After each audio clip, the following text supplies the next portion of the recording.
En el año 1855 unas extrañas marcas en la nieve que fueron identificadas como huella aparecieron a lo largo de más de 150 kilómetros en la región de Devonshire, situada al suroeste de Inglaterra. Aquel año las nevadas habían sido especialmente copiosas en la isla británica. La mañana del 8 de febrero, los habitantes de la región de Devonshire descubrieron con asombro una serie de marcas en la nieve que fueron descritas como marcas de pezuñas dejadas por alguien o algo a lo largo de decenas de millas. Las huellas presentaban características sumamente extrañas. Sus dimensiones eran de 10 centímetros de largo por 7 de ancho. Marcaban un paso de unos 25 centímetros de largo. Todas se encontraban perfectamente alineadas, como producidas por alguna extraña criatura que caminase sobre una sola pata o a la pata coja, así como que la nieve no estaba apisonada al fondo de las mismas, sino que por el contrario su marca era perfectamente llana, como si la nieve se hubiese derretido al contacto.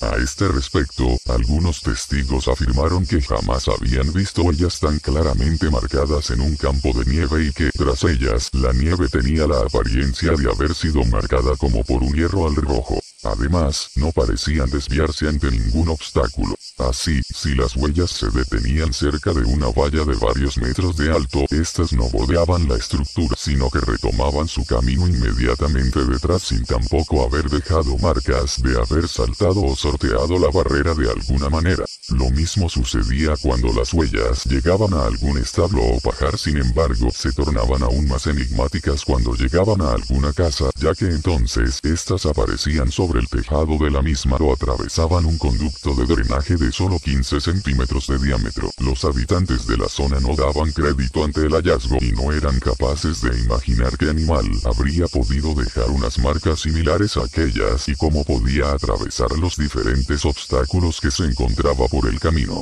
Pronto, la palabra diablo comenzó a resonar en las mentes de los lugareños que, aterrorizados, evitaban salir por las noches. Asimismo, se crearon cuadrillas de hombres provistos de armas y perros de caza con la intención de batir a aquel desconocido animal. Nunca fueron capaces de atraparla, aunque algunos miembros de la patrulla habían afirmado que al llegar a uno de los bosques cercanos los perros habían comenzado a mostrarse inquietos y aullar, lo que había provocado una sensación de turbación entre los hombres que no se atrevieron a aventurarse en lo más frondoso del mismo. Una semana después del misterioso hallazgo, el 16 de febrero, el diario británico London Times se hacía eco de la noticia, pero quien más cobertura dio al extraño suceso fue el diario Illustrated London News, que recogía la siguiente narración el 25 de febrero de 1855. En toda la comarca, las huellas eran exactamente del mismo tamaño y el paso del mismo largo. Este visitante misterioso no pasó, en general, más que una vez por cada jardín o cada patio, así como por casi todas las casas de los barrios urbanos y en las granjas vecinas.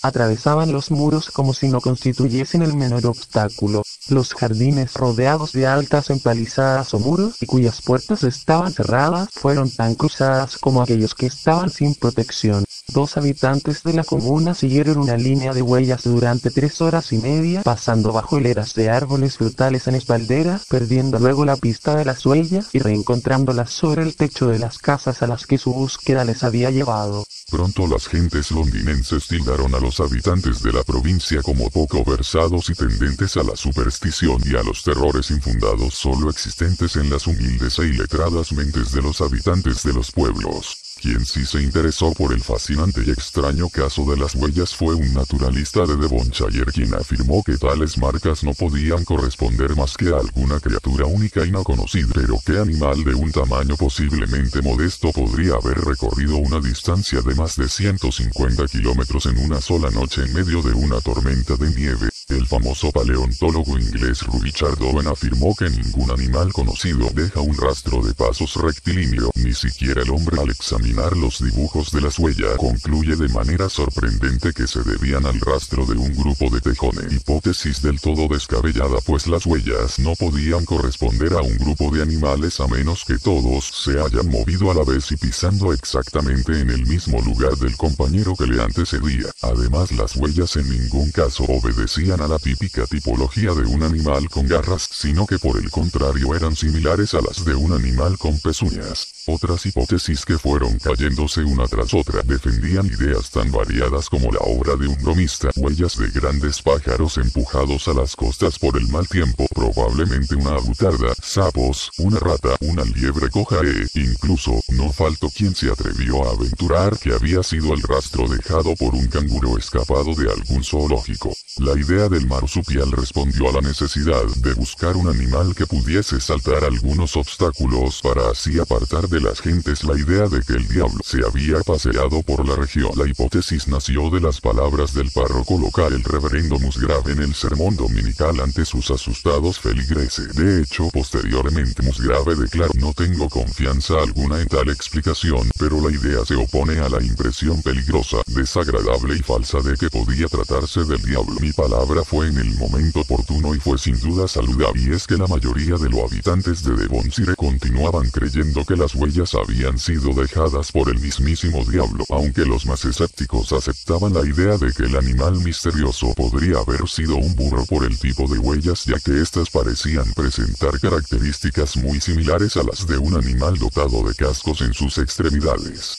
Sin embargo, nadie fue capaz de explicar cómo un burro pudo haber trepado a los tejados de las casas, cruzar conductos de escasos centímetros de diámetro o atravesar el tercer piso de una casa. Los meses pasaron, aquel extraño invierno de 1855 y su misterioso visitante se fueron y nunca más volvió a manifestarse. Los periódicos fueron poco a poco olvidando la noticia y el misterio aún perdura entre los investigadores que trataron de arrojar alguna clase de luz sobre tan enigmático rastro. Jamás se encontró el animal conocido por conocer que hubiese sido capaz de dejar un rastro como aquel. Las suposiciones que apuntaban a alguna suerte de fenómeno meteorológico tampoco resultaron para nada concluyentes, y estas no fueron las únicas marcas enigmáticas que aparecieron en algunos lugares del mundo. El Times del 14 de marzo de 1840 ya había dado testimonio de unas extrañas huellas que también se extendían a lo largo de varios kilómetros en Glenorchy, Escocia. También se encontraron pisadas similares en Nueva Zelanda, 1886, en Nueva Jersey, 1908, Bélgica, 1945, nuevamente en Devonshire, 1950, en Escocia, 1952, y, más recientemente, en las laderas del Monte Etna, Sicilia, en 1970. El Illustrated London News también recogió con posterioridad el testimonio de un médico polaco de Heidelberg que afirmaba que en la frontera de Galicia en la Rusia polaca se encuentra todos los años unas huellas completamente idénticas a las de Devonshire en la nieve. Según el testimonio de este anónimo corresponsal, los habitantes las atribuyen a influencias sobrenaturales. ¿Qué extraña criatura pudo haber dejado sobre la nieve semejante rastro? Más de un siglo y medio después, aquel misterioso visitante que recorrió las praderas de Devonshire durante la noche del 8 de febrero de 1855 permanece en el más absoluto de los misterios.